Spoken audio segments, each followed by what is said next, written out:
Hi, Jason Sulliman here. In my last video, I talked about stability, and this is the continuation video about agility. If you haven't seen stability, make sure you watch that one as well. For agility, I look at it as the exact opposite of stability. Stability being a single tone, steady, unwavering, clear. Agility is the opposite. Agility is my ability to move around the range of the instrument and be able to kind of play and leap anywhere I want to with ease and control. There's a lot of different ways to work agility. Obviously, lip slurs and flexibility is going to come up quickly in conversation, and though those are fine ways to work agility, I tend to shy away from those because I also think it's important to know the notes that I'm playing, and I don't want to just mentally check out when I'm playing certain patterns on the instrument. I want to try to stay engaged. I also think it's important to work on contemporary harmonic patterns, so diminished arpeggios, augmented arpeggios, things like that. So I tend to work on straight, even intervals. I find even intervals to also be helpful because the notes are evenly spaced out. There's not that additional leap. When you do the arpeggio, you've got that leap of the fourth getting up to the octave. When you do straight up intervals, everything's nice and even. So I find you really get a much more even approach to working on agility. So let's take major seconds. Whole tones, if you will. I'm going to put my metronome on. As always, it's the smart metronome. Some beats are missing, and that's okay. I've got my wobble board. And I'm going to play up and down a whole tone scale, which is just straight up major seconds.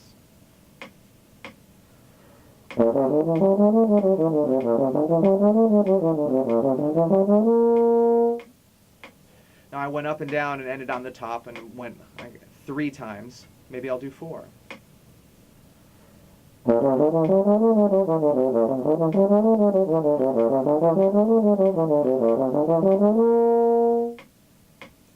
So that's one way to increase the level of challenge to this exercise. Obviously, speed. The faster I go or the slower I go, the more challenging the exercise is going to be.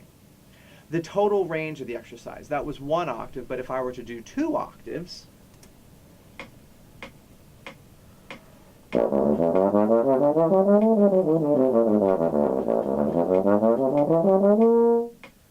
it's going to be a little bit more challenging.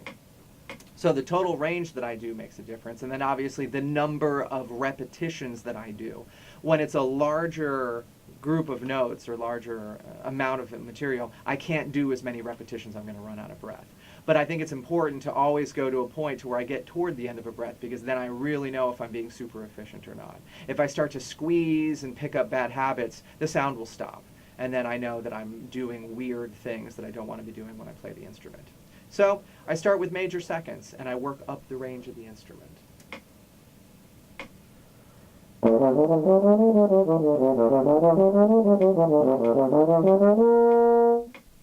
then I'll go to B. And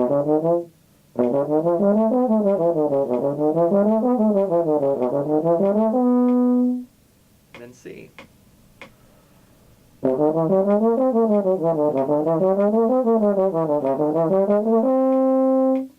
I'll work through major seconds. I might do minor thirds, though.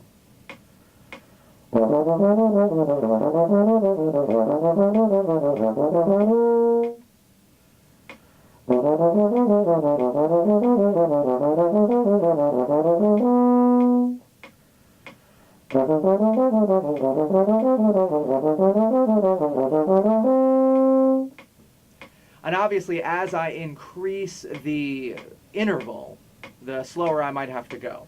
So let's try major thirds, and we'll go a little bit down tempo from there.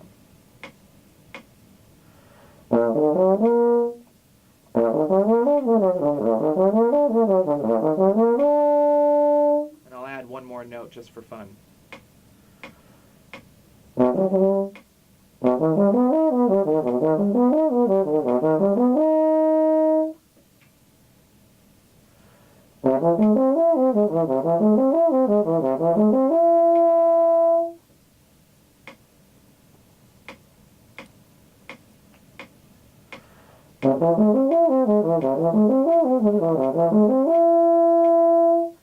Etc., etc.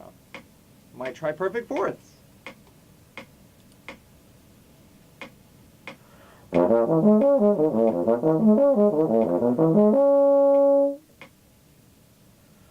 And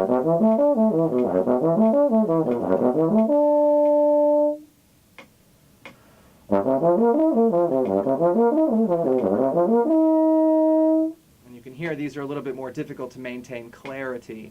So I would either slow down the tempo or do smaller number of them. But I'll work all sorts of intervals all the way up to the octaves. And what I find is that by practicing these even intervals, at 1 octave, 2 octaves, 2.5 octaves worth of range, and then I cover the range of my instrument, I'm slowly developing my agility. And my agility to move about these notes gets more and more efficient and more clear over time. So make sure that you're practicing some things that are going after stability and targeting stability, and then you're practicing some things that are targeting agility.